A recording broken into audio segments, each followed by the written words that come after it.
ఒక చిన్న గ్రామంలో రమేష్ అనే బాలుడు ఉండేవాడు. చదువులో అంత బాగా రానివాడే.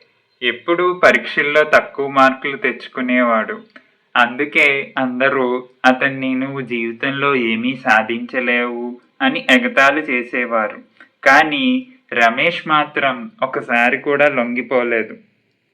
ప్రతిరోజు కొంచెం కొంచెంగా నేర్చుకోవడం మొదలుపెట్టాడు. ఒక పేజీ అయినా తప్పక చదవాలని తనకు మాట ఇచ్చుకున్నాడు. తప్పులు చేస్తే నిరుత్సాహపడకుండా వాటి నుంచి నేర్చుకునేవాడు. సంవత్సరాల తర్వాత అదే రమేష్ కష్టపడి గ్రామంలో మొదటి ఇంజనీర్ అయ్యాడు.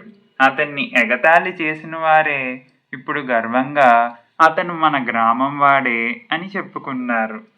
ఈ కథ మనకు నేర్పేది ఏమిటంటే, గెలుపు ఒక్క రోజులో రావడం కాదు, నిరంతర కృషి, ఓర్పు ఉంటే అసాధ్యం అనిపించేది కూడా సాధ్యం అవుతుంది.